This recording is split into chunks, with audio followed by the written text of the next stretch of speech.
Lovely to see all your faces. I always think it's amazing people come out on one of these freezing cold nights in the middle of the week, so great to see you all. I'm Bridget Brennan. I'm a Yorta Yorta and Dja Dja Wurrung woman.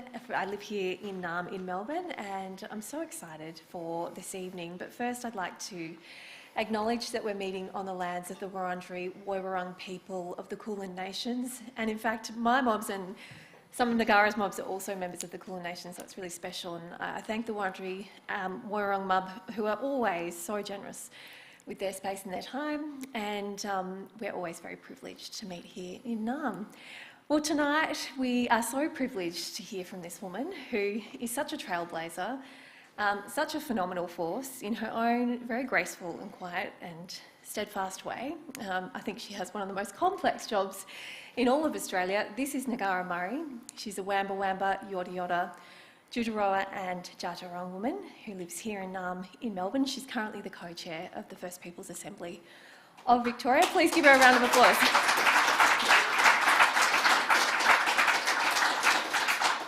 It's very nice to be able to have this really informal chat with you here tonight, to really hear about Ngarra's work, the work of the First Peoples Assembly, the path towards treaty and truth here in Victoria, which has been a complex, difficult but positive path towards recognition for our peoples here in Victoria. I just joked that we should have a wine or something because we want this to be quite informal, and please send us some notes and some questions on Slido, which I think there should be a QR code at some point that you'll be able to do that and join in the conversation. Ngarra, it's wonderful to talk to you tonight. I mean, many people in the audience will know, but some people may not know that you come from an incredible, incredible family with a powerful history of activism, of the fight for our rights as Aboriginal people here in Victoria. Tell us a little bit about you and your family. Yeah, so firstly, just to acknowledge that we are meeting on Wurundjeri Woi-wurrung country this evening and pay respect to ancestors and elders and the family groups of the Wurundjeri Woi-wurrung. But yes, I do come from a very strong bloodline, and it's a legacy that I carry through my grandparents in particular. I'm a Wamba Wamba woman through my grandfather, Stuart Murray, so from the Lake Boga, Swan Hill region. Also Dja Dja Wurrung, similar to you, Bridget, through my grandmother, so strong blood there in the central region of Victoria. And also Djudurruwa in the northeast, and Yorta Yorta too. So I grew up on Yorta Yorta country, my grandmother's country. She was born at Kamragunja on the mission there on the Dungala on the Murray River. So I was fortunate enough to grow up on Yorta Yorta country. But yeah, we have a strong bloodline, a strong legacy, and over nearly 7 generations of our people, our grandfathers and grandmothers have fought for the rights and justice of our mob here in Victoria, and it's something that now I feel we've inherited as a younger generation, but it started way back, 7 generations ago with my grandfather, Walper Newman, who was part of the Corranderk deputation. He was the grandfather of my great-grandfather, Pastor Sir Doug Nichols, and that was a fight that he inherited through his time. And yeah, we've just had really strong matriarchs and a long line of warrior men that have, really fought for the cause of our people, and for us to have, the well-deserved rights that are long overdue. And it's something that continues through our blood today. I think we've got amazing trailblazers. We've got a long history of activism here in Victoria, and our people have really been on the forefront of that political movement. So something that I feel really privileged to be a part of that long line. And your dad's quite an iconic character in the black community. Yes, yeah, he's a land activist. So I come from a very cultural, political and sporty family. Our fathers, I think, played football together. For the Victorian Aboriginal teams and back in the day. But yeah, my old man, he's a real fighter, and he's had a lot of involvement, as our elders have, in native title, fighting for land and water rights, and a lot of activism from the 70s, which really grew out of that Black Power movement, which then became kind of the community-controlled movement around self-determination and the rights of our people. And so as a kid, do you remember sort of sitting at the kitchen table hearing words like empowerment and treaty and and justice as a Yeah, kid? Do you absolutely. think you absorb all that? I think so, and I think that we kind of got dragged up around those spaces and going to meetings and all those conversations and having these really amazing trailblazers in our family.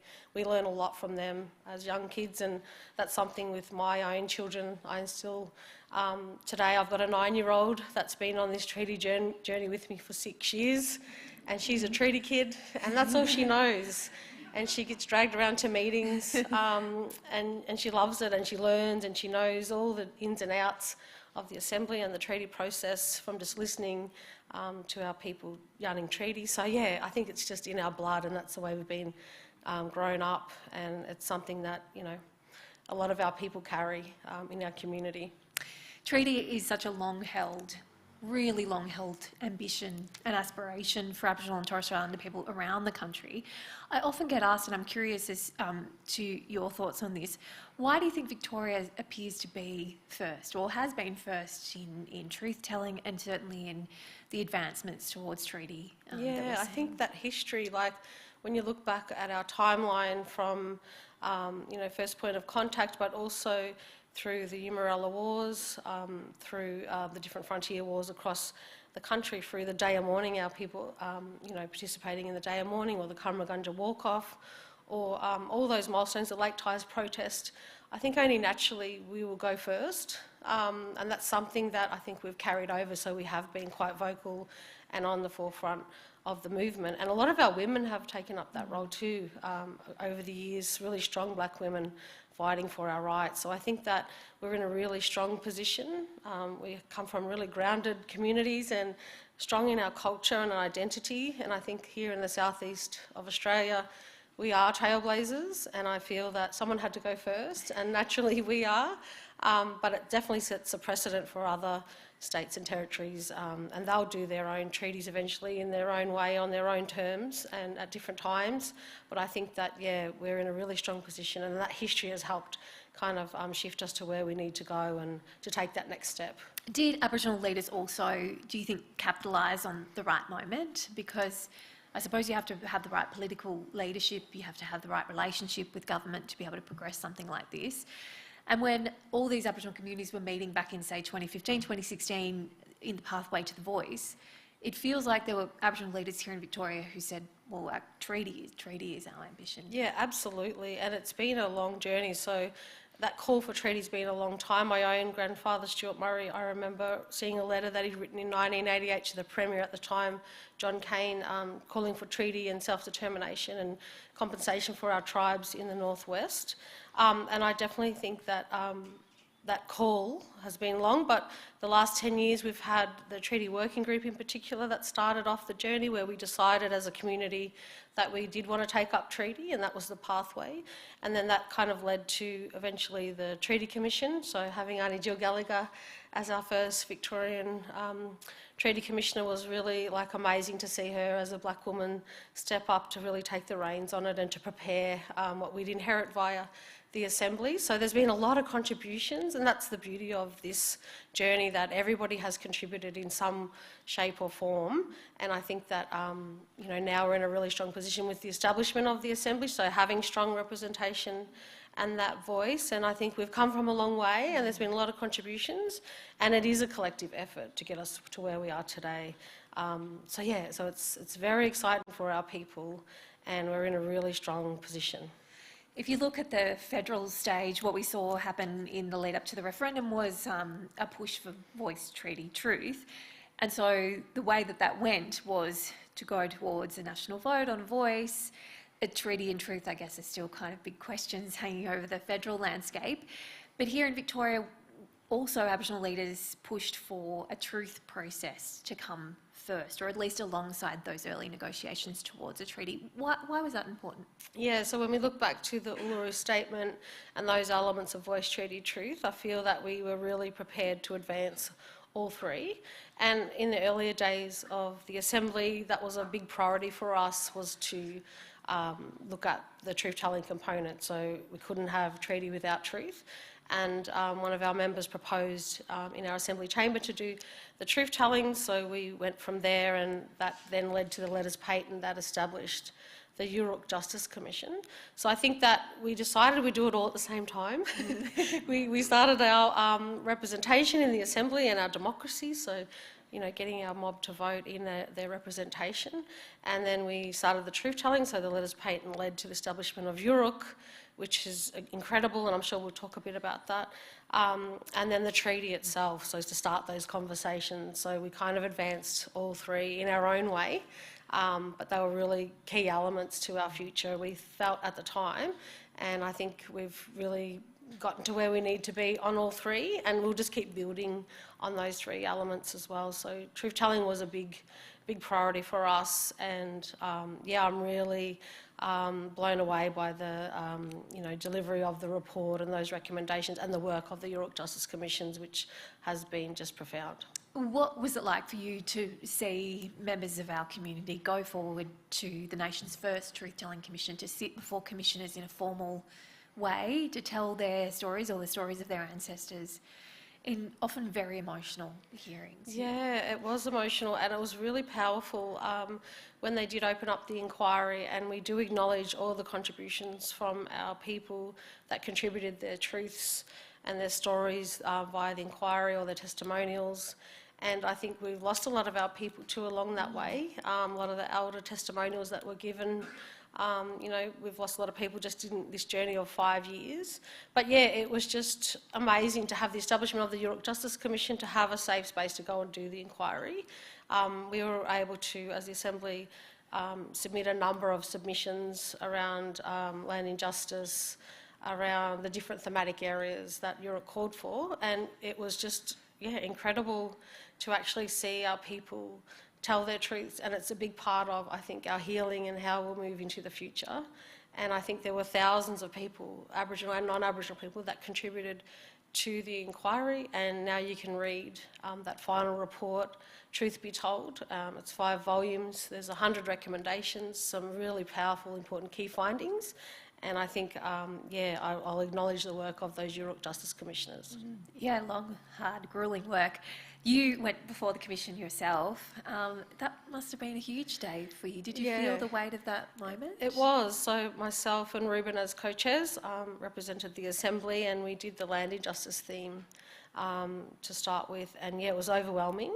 And to tell that story of the generations of my own, ancestors and elders that had fought for land rights, that was a key part of the kind of submission that we put in. But yeah, it was amazing. We had a ceremony in the lead up to going into the inquiry, and to sit there and have amazing Yurok Justice Commissioners, 4 of them Aboriginal, have Aboriginal Legal Counsel, and actually tell the story. It was really liberating. And yeah, I feel that it was such an honour to be able to do that and to participate in the inquiry. You told a really devastating story about your grandfather, who, many of your members of your family had gone, like a lot of Koori families have had ancestors to go and fight in World War I and World War II and subsequent wars as well, but came back to very little acknowledgement. Yeah, my grandfather, he was just a teenager when he put his age up to go and fight in the war, and he came from the country up at Wamba country and went and fought in the war, and it was quite traumatic. And he ended up, one of his roles in the army was to bury the dead or to pick up the dead, and that was an honourable role that he had. And he came back after 5 years serving to his country and sort of fought another war, the way we kind of look at it. And he was really keen to put in for the ballot to obtain some land on his own country to eventually have his own family and get some peace after fighting in the war. And unfortunately, he wasn't able to do that because of the soldier settlement packages not there for our men, and not many of our people did receive that package, as we know. I think there were 2 in particular, but yeah, it was an injustice that he fought when he come back, and he always felt that when he was in the army, he didn't experience racism as much, but when he came back to this country, it was another story. And then we all know the history. And a lot of our black men and women that fought in those wars, they came back to fight this war here, and they never got justice, like the other soldiers did, so other servicemen and women. But yet something that we're still really passionate about and fighting for now. And there's people like Uncle Johnny Lovett that spent his whole life fighting for the Lovett brothers, in particular their family, and that's something that we want to see through our treaty eventually around the soldier settlement being addressed for our Aboriginal returned servicemen and women. That feels like a really tangible story where non-Indigenous Australians can kind of sit up and actually understand the disparity there between how a white veteran and an Aboriginal veteran will be treated. What was the response when you Yeah, told I think that everyone story? could relate to it because we've all had people that have served in the war in our families, and I think that was something that people knew that is unjust, it's unfair, and everyone can relate to that.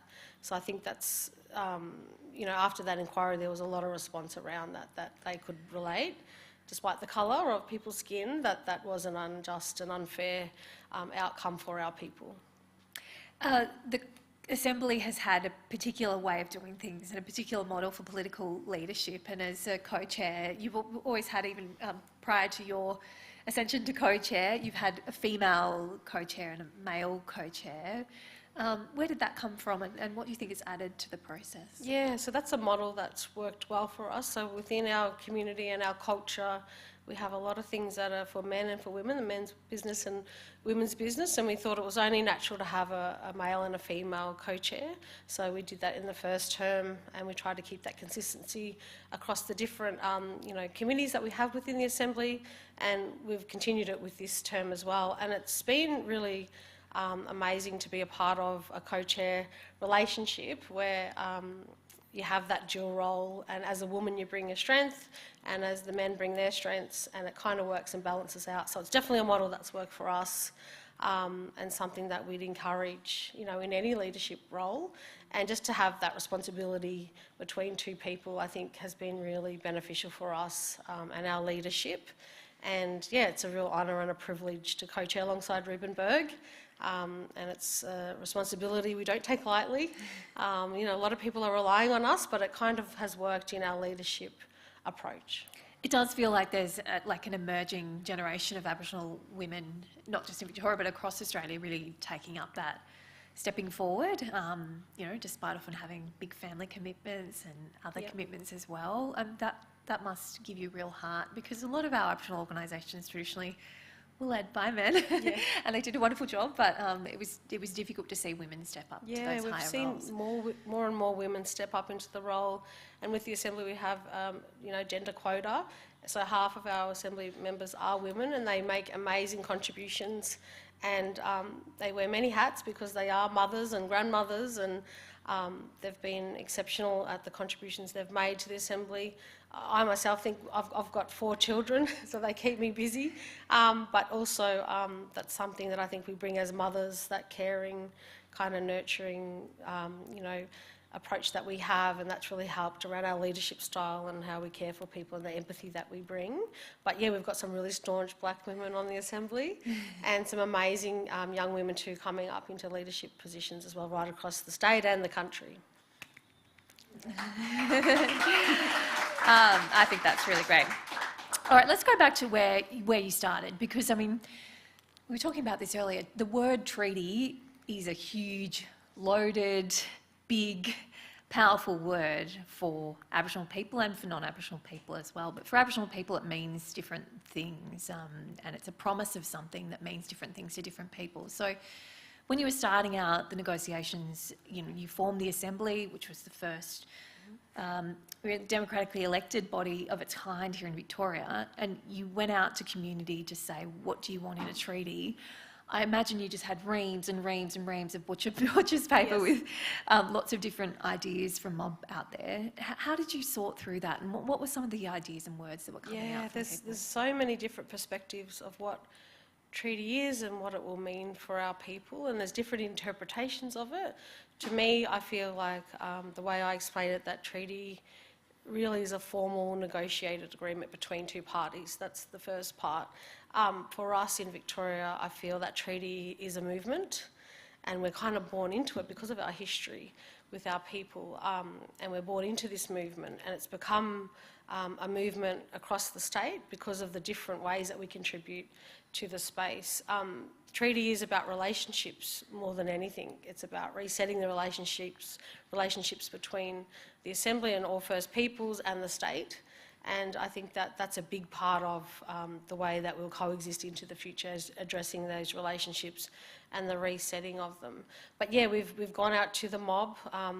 We've had hundreds and thousands of engagements right across this state, across all the different diversities of our traditional owner groups, within our Aboriginal community controlled organisation sector, just with families, just one by one, you know, yarning treaty all across the state.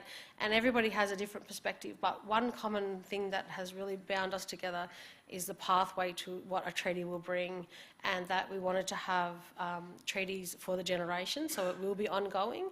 There's a hybrid approach of treaties here, so there'll be many treaties. There'll be the statewide treaty that covers statewide matters around the themes of, you know, health, housing, education, justice, all those important things that we need to address, and the state reform that needs to happen. And then there'll be traditional owner treaties, so the mob decided they'll do their own treaties across their own, you know, tribal jurisdictions, their own territories, so they'll have their own aspirations and needs and priorities. But I think for us, treaty is the kind of destination, but it's also the journey to how we will get there, and it will be ongoing for the generations to come, and this will be the way that we do our business, because it's about relationships. And when we sit down and you know, negotiate now, we're 8 months in to negotiations. We started last year with a big treaty negotiation commencement ceremony, which was amazing to bring that space together in partnership with the state to look at the kind of Crown sovereign relationship and how it sits. And I think that, yeah, there's a lot in treaty. It is a loaded word. It's triggering too for some people. Some of the mob are very triggered by it as well, Right. because we're, you know, we're trying to survive in the colony, and there's been intergenerational trauma that we inherit, and there's a lot, you know, going on with our mob and the injustices that we face. But yeah, it means many things to different people. But for me, I feel it's about the relationship and that kind of autonomous regard that needs to happen around our relationships, and the respect that is long overdue for our people. And I think that treaty will really, I truly believe that treaty will change the narrative. It'll change our relationships in this country, and it's our way forward here in the state of Victoria. What were people telling you were their most pressing concerns in relation to our mob and the very devastating disparities that we see still among our mob? Yeah, there's so much, and I think Uruk has really identified and examined the systems where they are broken, and that's why the priorities for Uruk at the start were the child protection system and the criminal justice system. So understanding that they are broken, and we had a lot of people come forward around, you know, that inquiry, but also around the themes of land injustice, because we don't own any land in the, you know, in Victoria. I think it's less than 1% that we own here in the state of Victoria. And how do we care for country, and how do we bring those values into the mainstream of Victoria around caring for country, and so that everybody prospers and thrives within our landscape. So there was a lot that we heard from the mob, from housing to health to education to justice to more culture, more language, revitalisation. They want a whole range of different things, from one family to the next, to individuals, to different groups that we've met with, and we've consolidated that all into a brief, because we can only achieve so much in the first treaty, but there'll be many treaties to come after that, so we'll slowly get around to addressing all those different subject matters. So how challenging was that to Very decide challenging. Very challenging. which bits are we going to pursue? And how to prioritise. But for us here in Victoria with the first statewide treaty, it's focused on an elevated permanent body, so having a representative body continue and have real power to be able to make decisions about things that affect our people and our livelihoods. We wanted to look at ongoing truth-telling, so what that will look like in the next iteration now that Uruk has finished, so committed to getting ongoing truth-telling. Also an accountability mechanism to address where the state hasn't been accountable, and where we can actually, you know, have that power to hold them to account. We looked at also building capacity and capability and leadership of our mob, because to prepare for the treaty era, we want to make sure that people are skilled up and have the right knowledge and information to what this responsibility will look like and what we'll deliver on. So there was a range of different asks and aspirations and needs, priorities. We've heard concerns, people's fears, their hopes, their dreams. It's all been consolidated, but we'll continue that engagement with our mob as we go through to the treaty era. So it's, a lot to kind of process, but we're really thankful that our mob have contributed to, forming those aspirations. What about getting politicians on side from any kind of political stripe? That must have been challenging, and some support has fallen away since you began this work. How vexed was that? Yeah, it has been very interesting and challenging. At the start of the Assembly, we had bipartisanship support, and we kind of lost that after the referendum. But our door is always open to all sides of politics, and we've worked really hard across the political sphere to build relationships from all sides of politics, every party that sits within our parliament, and we have really unique relationships with all different parties and individuals within the parliament. So that's something that we'll continue to do to build that collective support right across the parliament, and I feel that we've got a lot of support.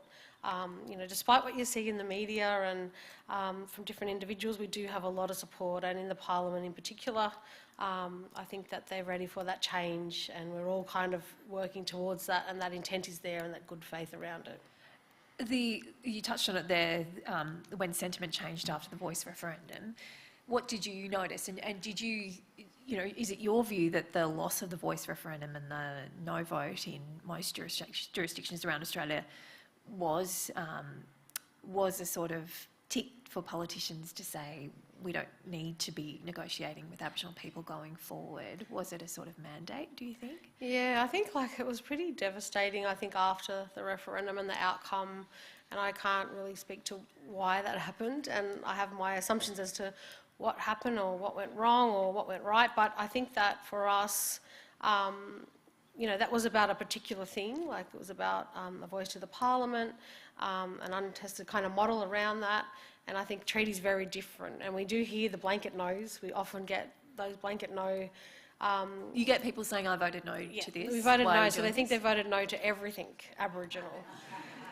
And it's very different from voice to treaty to truth. And so I think that, that kind of, thinking from the different communities right across this country, we have those people that are very vocal around those things, but we know that this is very different, and it is about relationships, and it's kind of now we're in a position where we're moving forward, we're looking at a different avenue, so we are going down the treaty path, and I think with the Voice, it was just absolutely devastating for us to have that outcome, and I think that we already had the Voice here in a way with the Assembly being the representative body, and I think that we were in a stronger position to continue the work that we were doing, but I felt really devastated for other jurisdictions and other states and territories, with what's happened since that referendum. Tell us about your day-to-day now. You're at a really critical point. As I said, you've got one of the most complex jobs in Australia. You are really at the tail end of negotiations with the state government. What does that look like? Take us inside the room if you can. Yeah, so we commenced negotiations the day after our ceremony, November last year, and we're 8 months in. It's pretty hectic. It varies from week to week and day to day to how we sit at the table, but we have strong representation from the Assembly and the states there as well. So we've got 5 negotiators that we appointed through our Assembly chamber to give them responsibility to lead our negotiations. So we've got a great team of negotiations, and I think for us the first part was to find that middle space. That was really challenging because we hadn't done this before. So there was nowhere we could look to how have we done this in the past, and coming together around that kind of, middle space of sovereign to crown and what that would look like, that was just, amazing to be a part of at the start, to how we kind of find that middle space, because there's that space that we haven't really, got to. So it's been a huge journey. It's, to the credit of the state, they're committed to doing treaty, and we're kind of negotiating in and out. It's been very robust, our conversations. It's challenging, it's confronting, but I think that we've got, you know, good intent on both sides, and that really drives us, you know, around the responsibilities we have to get towards a treaty. So yeah, it's been exhilarating, challenging, tiring, all the things, all in one. But I think that we're in a really strong position to get treaty done this term. So that's something that we're working towards. And is it challenging because, I mean, just inherent in the word, you know, negotiations means push and pull and giving some and taking some and conceding some things and some dreams that you might have had when you started negotiations. From your side, have you also had to say to the government, all right, we'll give up that if we get this? Yeah, there's a lot of to and froing around our negotiations, but I think that it's that middle space that we need to find and that common ground to what we want to achieve through treaty. And like I said, the biggest thing is the relationships, and I think that's been a long relationship we've had because we've been doing agreement making with the state since the Assembly was established. So those relationships have been built over time. But yeah, we get down to the nitty gritty, down to words and things like that. So yeah, it's pretty amazing to be a part of on this journey, like to treaty, and the first of its kind. And I think we'll probably look back on it and reflect after we sign the treaty to what we have achieved. But yeah, it does get pretty robust, our conversations, and that's expected too, because we have debates, and you know, it's just who we are as people. I think that's how you get to conclusions, that's how you get, you know, to the different checkpoints that you need to do. So yeah, it's been very interesting. You touched on it a little bit there, but do you feel like there's time pressure as well? We've got a state election next year. Yeah, we've got our Assembly election next year, as well as the state will have their election. But I think that we've gone at a pace and we've committed to timelines where we can achieve things. And like I said, this is a treaty for the generation, so there'll be more ongoing treaties as we go along. And there's only so much we can achieve in this one, and then I'll pass the baton to someone else, and they'll take over, you know, with the newly elected Assembly next term. But yeah, there'll be ongoing treaty making, and I think we've set the solid foundations to enable that, you know, over the coming years, over the, you know, we'll do this forever, I suppose.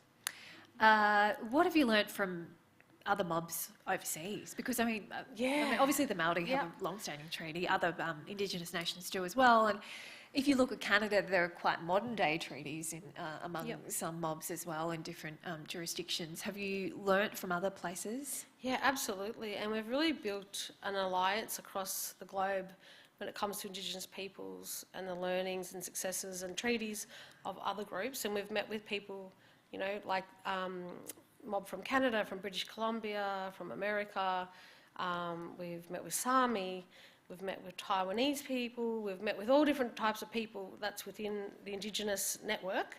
And we've learned so much already from their treaties. And I think that's the best thing we've been able to do, a treaty in a modern context, to look back at all the different treaties that have been done, and to the best of our ability build our own kind of possum skin cloak of all the different international examples. And in particular, with the Māori mob, I just come back from there in Aotearoa, and it was an amazing experience. We had a delegation go from Auckland up to the north of the North Island, up to Northland, and to visit the Waitangi treaty grounds, and that was an incredible experience. We met with the Ngāti Whātua in Auckland, the mob there around their treaty settlements, and learnt from their experience with their kind of modern treaty making. We went up to the Māori Immersion School and had an amazing experience with all the kids there to learn about Māori culture and the way their language is within their own school, and it was an emotional experience. It was like the ancestors coming together with our mob and the Māori around that connection. And we also went up to the Treaty Waitangi grounds to learn about the history, and it was surreal to stand there and see where the treaty was signed by the chiefs and by the iwis, and to learn the history of the treaty and the journey that they're on now in their own country. So that was an incredible experience, and we learnt so much. And just to see treaty in practice in real time, I think for us was a huge learning, to go to a country where it is, entrenched within the fabric of their lands, and then to learn to where they're at now as well, around what they've been fighting for. They're in a difficult space now. Yep, Yeah, they are. So we stand in solidarity with our mob over there, and I think there's so much more learnings we can have with those relationships. So I think there's a real opportunity to build on those alliances with other Indigenous peoples, and so much we can share and learn, and even within our own country, like across the country here, there's a lot they can learn from our model and adapt to their own journeys. So I think that, it's exciting to think we'll have more of those conversations and dialogues with other Indigenous mobs, so really grateful to be able to visit there recently. such amazing questions coming through, and so many of them, so I won't drone on any longer, and I'll get to some audience questions. Thank you so much, they're all really wonderful. We just answered that one on treaties overseas. This question is about land ownership. How is it being negotiated, and what are some of your hopes around this in Victoria? Yeah, so with the Traditional Owner Treaty, so statewide treaty doesn't diminish the inherent rights of the different traditional owner groups. That's their business when it comes to lands and waters. So I'm pretty sure across the different nations they'll have their own aspirations around caring for country and land and water rights, and they're already doing amazing things. We just come back from Gunai down in Gippsland, where we visited the traditional owner group there, and it's amazing to see what they're doing, and amazing what Ngarra are doing, like with this new centre, and it's just incredible to see their aspirations coming to fruition and what they want to achieve through a treaty. And they'll all have their own aspirations and needs and priorities, and the context of those treaties will be their business. But I'm sure that they'll address all that in their own treaties. And there's amazing work happening when you think of Budjabim and the cultural landscape there and what they've done down there by having World Heritage listing and native title and all those things they've got around their current agreements. So they'll just build on that, I feel, as they get to the table.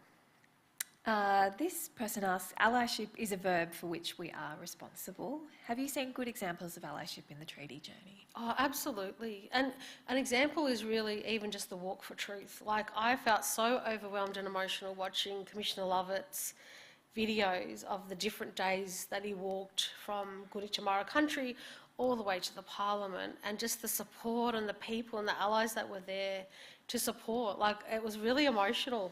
Some of the eldership within the ally communities, like walking for truth, and it was just like overwhelming to see, and it was a very emotional journey, I could imagine, for the Commissioner.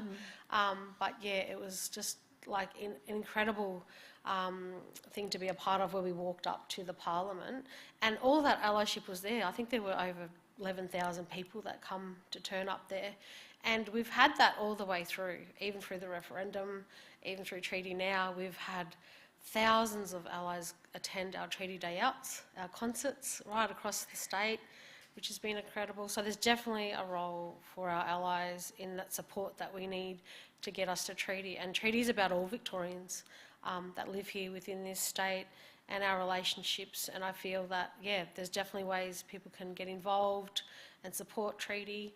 And we've also got like a Friends for Treaty pledge, where we're asking allies to support, and we've had hundreds of people already support treaty. So we're really proud of that support that we do get from the wider community. This person asks, what aspects are you most excited about, or what aspect among what's been agreed in treaty negotiations to date? Can you discuss any of that? So I can't discuss too much detail because we are in negotiations and we're bound by confidentiality as well. But there's so much I'm looking forward to. And I think the first treaty, to think that in Victoria we'll do the first treaty of this country, and it will reset relationships and set up a better future for all the people that live here. But there's a lot I'm looking forward to. I'm looking forward to seeing the young people step up into the leadership roles. When we go to the next iteration of the Assembly, I think there's a lot that we can be really proud of when we eventually announce to the public, this term, that we will sign a treaty, and how amazing that we will all get to witness it. And that's one thing that we learnt from the Māori when there's a famous quote, I think by a reverend over in New Zealand, and that talks about a quote that says, "I was there. I was there." So imagine when we can actually witness it.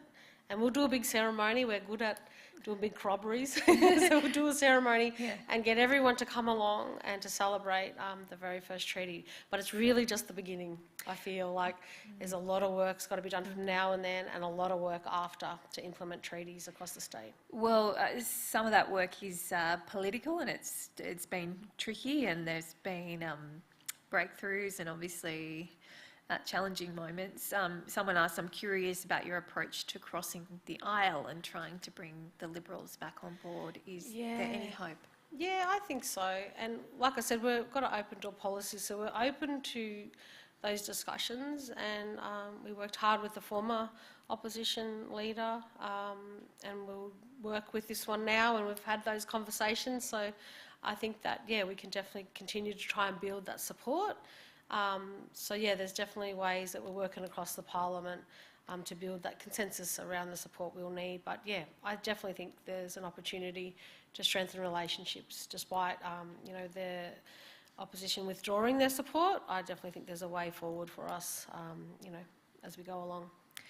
Someone asks, you've described some of the challenges associated with treaty. Have there been any standout moments that brought you joy or you feel particular pride in? Oh, there's so much. Like, just seeing what our mob do when we come together, we're a real mobilised force. Like, we've had some statewide gatherings and things. So when we come together, it's just incredible the power that we have as the first peoples of this land. And I think that there'll be more opportunities around that as we go along, and building our support up and strengthening and empowering our tribes in a treaty era.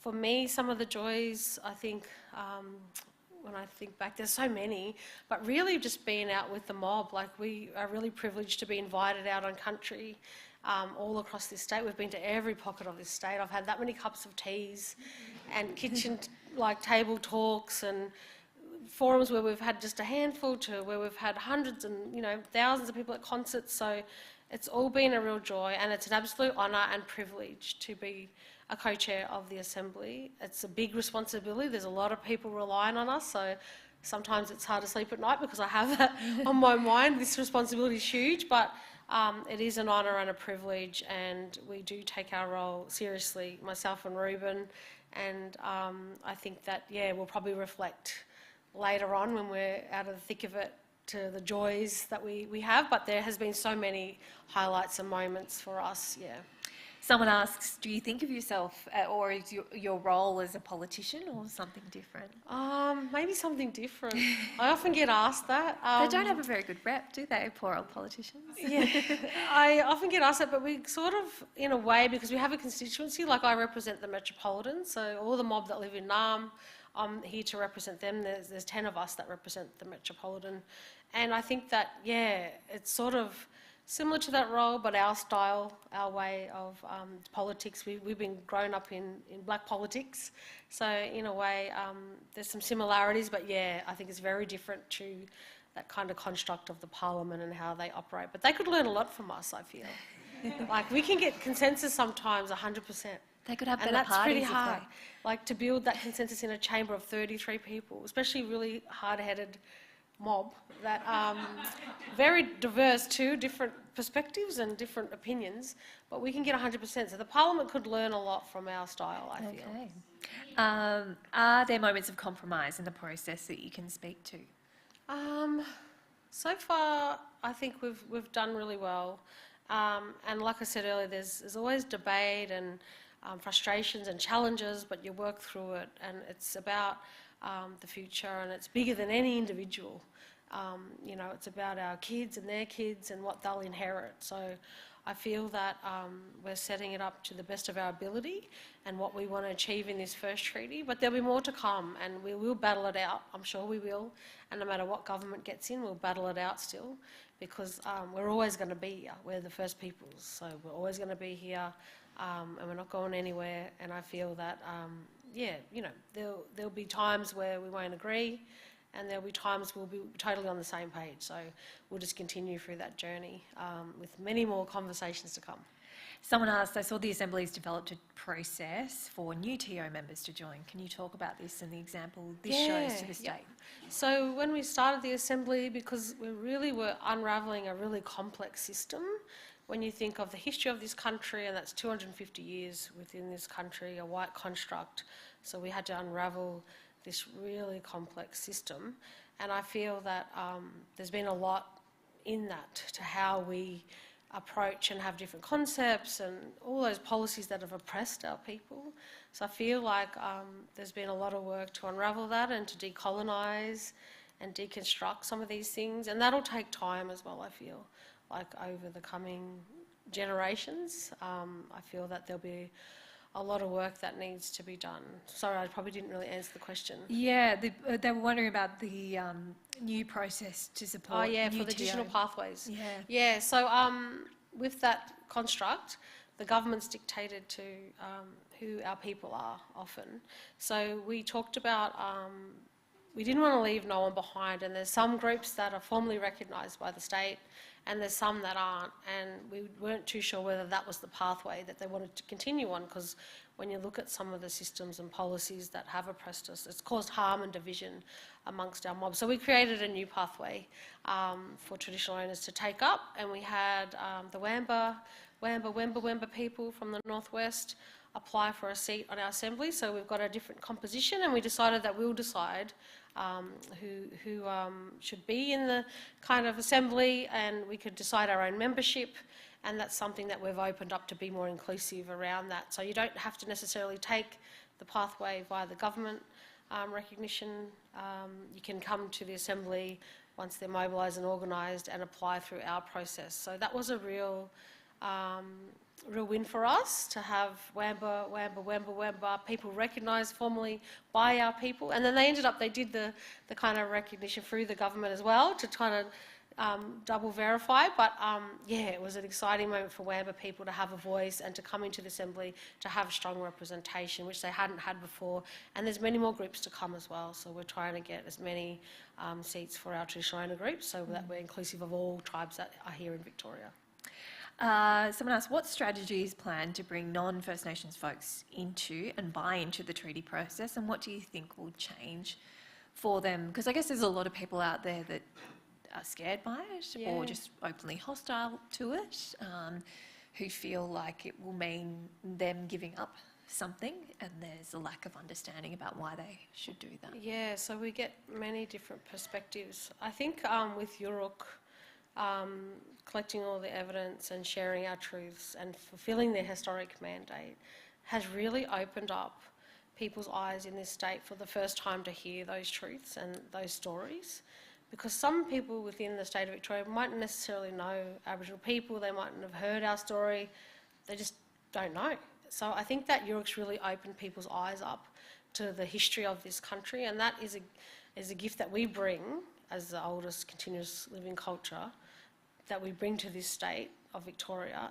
And that history, we can't move forward unless we acknowledge that. And I think that's where Yurok has really, elevated our story, our history, our truths to the wider community. On both sides, people say, well, what will treaty mean for them? Whether even Aboriginal people want to know what it is, but it is about relationships, it is about addressing justice and what has been taken from us. I think for non-Aboriginal people, there's a lot that they'll get out of these treaties, because as Victorians, it's going to benefit all our people that live here, and it's about being strong and healthy and balanced on our country, and the long overdue rights or respect and recognition that we deserve as First Peoples. And I feel that there's definitely a way we can move forward around our coexistence to ensure that everybody that lives here, it's inclusive of everyone, and that we are a diverse community, and that's the beauty of Victoria, I feel, and where we've come from, that we have this diversity, and it is a beautiful thing that we have as we lead into the future. But I think that treaty will really solidify those relationships that we need to go forward. One of our audience members asked, can you tell us more about how you view black politics? I think we can get so accustomed to colonial systems we can't imagine another way of getting things done. So maybe give us some insights into how you've, I mean, as you said before, sometimes you have very robust discussions, even just within the Assembly, and trying to get consensus among that group of people. Yeah. What's different? Obviously, we relate to one another, we know one another, or we know one another's families, but how do you do it differently? Yeah, I think that like this time around, it's different. The thinking that we've done around our relationships, how we operate in the chamber, how we work in the community, how we build that support right across the allyship, like it's a very different way, and that's something I think through this assembly and having a diversity of the different members from young people to older people, all the different skill sets, we've created this movement which is just incredible. Like it's a very different way, and respecting the old way of what we've inherited through the different advocacy and the roles of, you know, our leadership and our community controlled organisations. But I think now we're going into this treaty era where it's a bit different. It's a new way forward, and it's exciting. I feel like it's very exciting. It's a lot of different thinking to what we've done in the past, and we've taken the old and the new, and how we will move forward is a really big step for us right now. So I think once that first treaty's done, I think that will really, you know, set the stage for further treaty making, further relationships, to new era, new relations. Someone asked, is treaty enough without structural reform in areas like health, education and law enforcement? Yeah, and that's what we'll address at the statewide treaty. So those things, as I said, the statewide treaty will cover that structural reform, the statewide matters that affects all First Peoples that live here, and then traditional owner treaties will be a little different, but there's a model there they'll apply to their regions as well. But yeah, I think Uruk's exposed the atrocities and the injustices through the current systems, and now it's looking at, well, how do we move forward around that, and what do we need to address, what do we need to actually hold government to account. And there's a number of recommendations that relate directly to the first treaty, so those are discussions that we're having around that reform that's needed. These are often really impervious systems, very hard to shift change in things like the health system or the criminal justice system, the child protection system. How do you see the role of the Assembly? Like when you imagine the Assembly, if it's up and running, how would it have influence in those policies or those laws that affect Aboriginal people? I think once the treaty's done, then we'll look at those, because I think we need to get to the representative body to have real power over decisions and have that independence to start to address some of those horrific statistics that our people are faced with and are part of around the health, housing, education, justice system. It is just horrific the way that our people are treated across a number of systems, whether it's in the health system, whether it's in the prisons. It's all been identified through the Uruk inquiry, so we'll start to address that and bring the government to the table when it comes to those things and those matters as we move forward. Someone asked, can you give some specific examples of a potential treaty outcome? Well, for us at the statewide treaty, because we're only working towards a statewide treaty, as I said, the TOs will have their treaties. But I know for us, we're looking at truth-telling in education. That's a big one for us, and how that'll be implemented at the school level around the curriculum. That could be one potential outcome. As I said, the body's probably a big one around the elevated and permanent assembly, so that the representation can continue, and there'll be that link to the Parliament to advise on a number of different things. I think First Peoples Institute, I'd love to see a treaty institute that can build capacity and capability and leadership of our mob. Ongoing truth-telling, so that is definitely something that we wanted to bring into How do you do that without a formal commission? How do you do truth-telling without Uruk it's finished, it's wrapped up, it's work. What are some other ways you can still do truth-telling? So it'll be ongoing. So that's what we heard a lot from our mob at the conclusion of the inquiry, that they still had those truths to be told, because they've built that trust now. So Uruk will take a different shape and form into the next iteration of the Assembly. So we'll definitely have ongoing truth-telling, and that's something that we'll fight for in our negotiations. Someone asked a tricky question, but that's good. The election is next year. My understanding is that the Liberals do not support treaty. What's in place to ensure the work is not undone if they win? Yeah, so the good old Liberals. They withdrew their support, obviously, so the opposition leader after the referendum. But I think that we've really entrenched treaty into the fabric of the Victorian society. We've got 2 laws already. So we've got the Advancing Treaty Act and we've got Treaty Authority and other elements.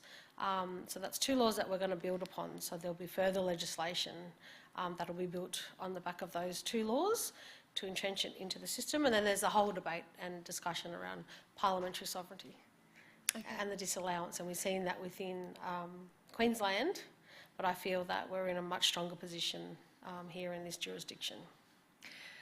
Are there any surprising alliances or breakthroughs that you weren't expecting since coming into this role? I'm sure there is.